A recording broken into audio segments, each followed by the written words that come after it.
Assalamualaikum warahmatullahi wabarakatuh. Salam sejahtera bagi kita semua. Dalam kesempatan ini, kami dari kelompok 4 ingin mempresentasikan atau menjelaskan mengenai materi tentang proyeksi kebutuhan. Berikut untuk materi yang pertama akan dijelaskan oleh anggota dari kelompok saya. Pengertian dan jenis kebutuhan. Pengertian kebutuhan. Kebutuhan merupakan segala sesuatu yang dibutuhkan manusia untuk mempertahankan kelangsungan hidupnya secara alamiah melalui pencapaian kesejahteraan. Jenis-jenis kebutuhan itu ada dua, yaitu kebutuhan pribadi perorangan atau rumah tangga, yang kedua kebutuhan organisasi atau lembaga, baik yang bersifat mencari keuntungan ataupun lembaga yang tidak mencari keuntungan. Sumber data untuk proyeksi yang pertama, pendapat konsumen. Konsumen pemakai barang dan jasa yang dipasarkan dapat dipergunakan sebagai sumber data atau informasi yang baik bagi analisa pasar. Yang kedua, pendapat langganan atau customer. Langganan dapat dimintai keterangan tentang keputusan pembelian, dengan demikian dapatlah diperoleh gambaran tentang motif-motif pembelian serta cara-cara atau kebiasaan pembelian mereka. Catatan dan pendapat distributor. Wawancara dengan distributor, lebih para salesman akan dapat memperoleh gambaran yang baik terhadap kondisi persaingan dan permintaan pasar. Distributor ini dapat berupa agen dan toko pengecer. Catatan penjualan dari perusahaan sendiri.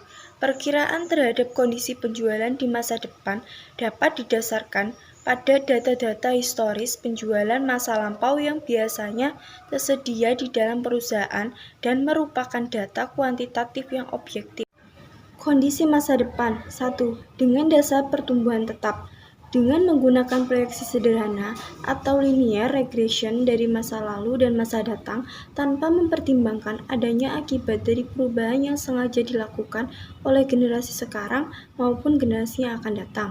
2. Dengan memperhatikan adanya perubahan. Misalnya, kita dapat meramalkan jumlah penduduk pada tahun 2030 berdasarkan angka pertambahan penduduk masa lalu dan masa datang. Dengan memperhatikan kejadian yang mungkin timbul. Dalam hal ini terdapat 3 macam keadaan, yaitu 1. Ketidakpastian. Ketidakpastian menunjukkan suatu keadaan yang tidak dapat kita gunakan untuk menafsir atau meramalkan terjadinya keadaan tertentu. 2. Resiko. Dalam keadaan ini menunjukkan tingkat ketidakpastiannya lebih rendah. Dalam hal ini sudah terdapat data-data yang dipergunakan untuk meramalkan terjadinya suatu keadaan. 3. Kepastian. Keadaan ini menunjukkan pada keadaannya sudah pasti yang terjadi. Faktor-faktor dalam proyeksi. 1. Arah pertumbuhan atau arah perkembangan. Dalam pengaruh ini menunjukkan perkembangan baik, perkembangan yang positif atau growth, maupun perkembangan yang negatif atau menurun, decline. 2. Pengaruh musiman seasonal effect. Setiap usaha akan selalu memiliki pengaruh-pengaruh perubahan dalam satu tahun yang disebabkan oleh pengaruh musiman, baik musim yang bersifat alamiah maupun musim yang bersifat sosial serta ekonomis. Perhitungan yang dapat kita laksanakan untuk memperkirakan fluktuasi ini disebut indeks musim atau seasonal index.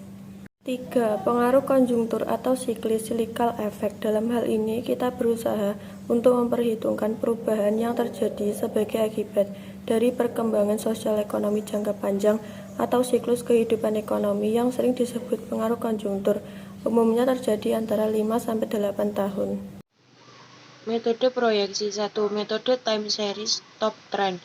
Suatu analisa di mana kita berusaha menggambarkan pola perkembangan penjualan dari pencatatan penjualan pada runtun waktu yang telah lewat untuk memperoleh besar kecilnya tingkat perkembangan penjualan tahunan. Y sama dengan A plus BX, di mana Y sama dengan besarnya penjualan yang dinyatakan di dalam sumber vertikal dari grafik tersebut. X sama dengan tahun perencanaan penjualan yang dinyatakan di dalam sumbu horizontal. A sama dengan komponen yang tetap dari penjualan pada setiap tahun.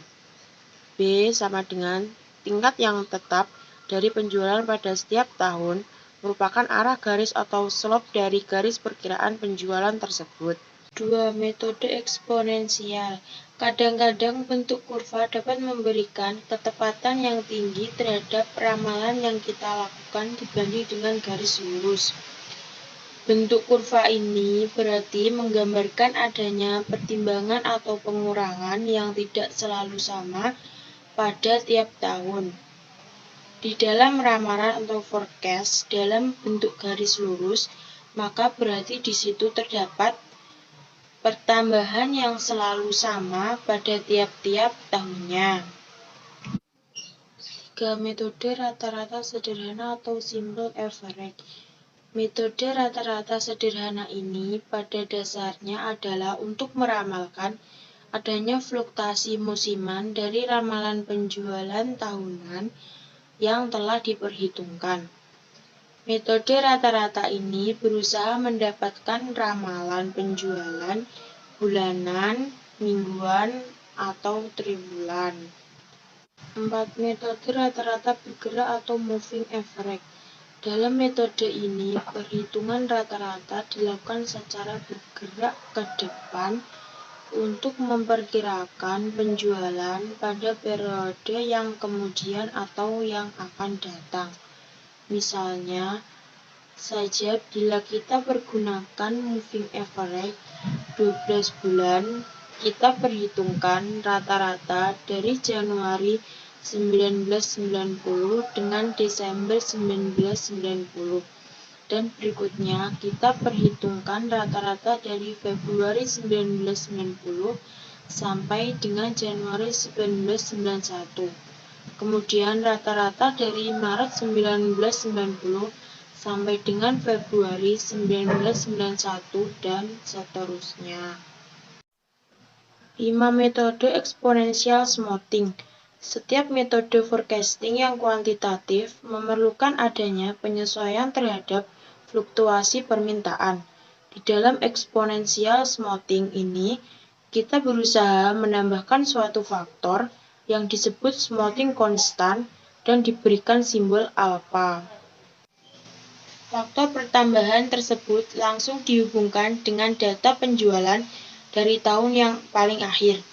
Peramalan yang menggunakan cara eksponensial smoothing ini diperoleh dari persamaan Fn sama dengan alpha y n-1 plus 1 min alpha. Atau persamaan tersebut dapat diubah menjadi Fn sama dengan Fn plus alpha yn-1 min Fn-1, di mana Fn sama dengan ramalan penjualan tahun depan. Fn-1 sama dengan ramalan penjualan dari tahun sebelumnya. Smoothing constant 0 kurang dari sama dengan A kurang dari sama dengan 1. 6. Standard error dari peramalan. Forecast yang telah kita perhitungkan tentu saja tidak akan lepas dari kemelesetan atau kesalahan dari estimasi kita. Ini perlu diperhatikan dan perlu diperhitungkan untuk melakukan judgement di dalam pengambilan keputusan yang akan kita ambil selanjutnya.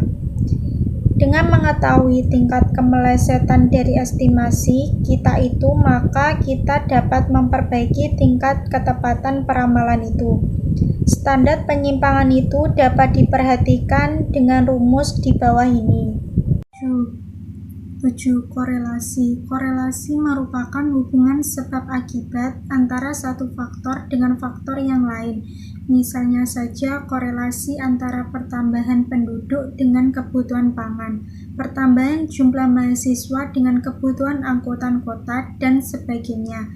Dengan adanya korelasi antara satu variabel dengan variabel yang lain, akan memungkinkan kita membuat ramalan terhadap satu variabel tertentu yang belum banyak datanya dari variabel yang lain yang mempunyai korelasi dengan variabel yang lain ditentukan oleh suatu angka disebut koefisien korelasi yang sering dikasih simbol R.